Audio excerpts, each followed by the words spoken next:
Hi friends, welcome back to Popcorn சமையல்.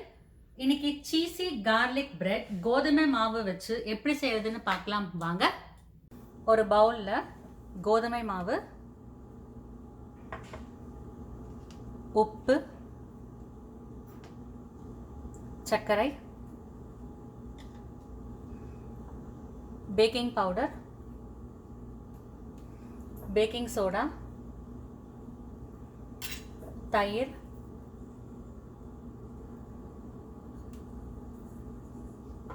எண்ணெய்,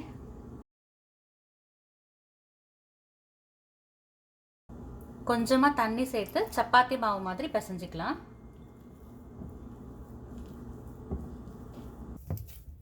அஞ்சு நிமிஷம் இந்த மாவை நல்லா பிசைஞ்சிக்கலாம். கொஞ்சமா எண்ணெய் அப்ளை பண்ணிட்டு இந்த மாவை 1 hour ஊற வைக்கலாம். இப்போ கார்லிக் பட்டர் செய்யலாம். இதுக்கு வெண்ணெய் எடுத்துருக்கேன், நறுக்கின பூண்டு சேர்த்துக்கிறேன், கொஞ்சமாக சில்லி ஃப்ளேக்ஸ், ஹர்ப்ஸ், உப்பு சேர்த்து நல்லா மிக்ஸ் பண்ணிக்கலாம்.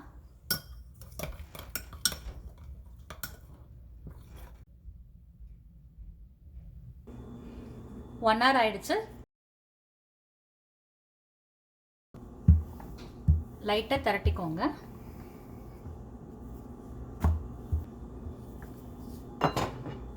இந்த திக்னஸ்க்கு திரட்டிக்கோங்க.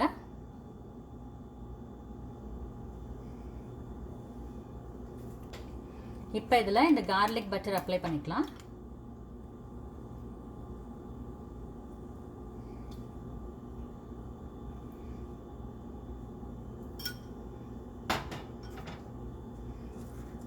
இதுக்கு மேலே கொத்தமல்லி தூவிடலாம்.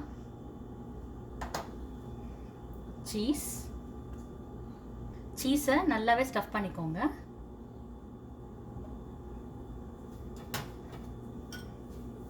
இப்போ இது மேலே சில்லி ஃப்ளேக்ஸ்,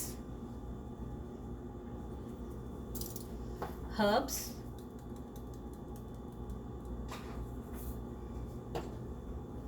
இது இப்போ கவர் பண்ணிடலாம். இப்போ இந்த ஓரங்களில் ஃபோர்க் வச்சு இப்படி ப்ரெஸ் பண்ணிக்கலாம், சீஸ் வெளில வராமல் இருக்கிறதுக்கு.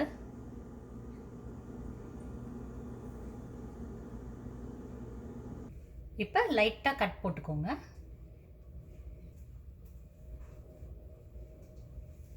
நான்ஸ்டிக் பேனை 2 minutesக்கு லோ ஃப்ளேமில் ப்ரீஹீட் பண்ணிக்கோங்க.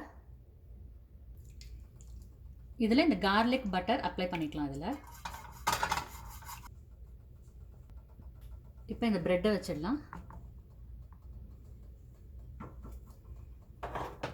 இதுக்கு மேலே இந்த கார்லிக் பட்டர் அப்ளை பண்ணுங்க.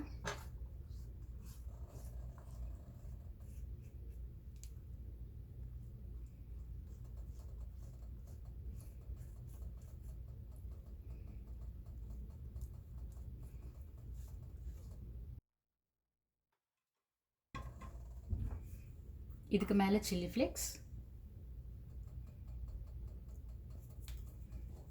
கொஞ்சமாக ஹர்ப்ஸ்.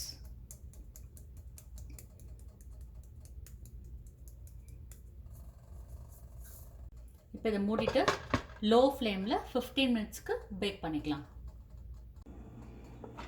டடான், நம்மளோட சீஸி கார்லிக் பிரெட் ரெடி. இப்போ ஒரு பிளேட்டில் ட்ரான்ஸ்ஃபர் பண்ணிக்கலாம். வாங்க இது கட் பண்ணலாம்.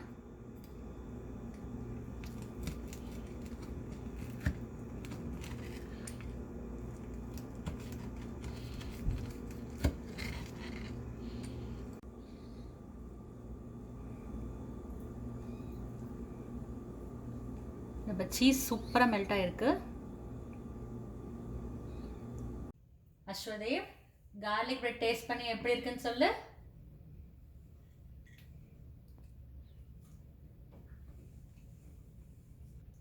Crunchy and cheesy. இந்த வீடியோ உங்களுக்கு பிடிச்சிருந்தா பாப்கார்ன் சமையலுக்கு சப்ஸ்கிரைப் பண்ணுங்க. இந்த ரெசிபியை நீங்களும் செஞ்சு பார்த்துட்டு உங்க கமெண்ட்ஸை ஷேர் பண்ணுங்க. தேங்க்யூ.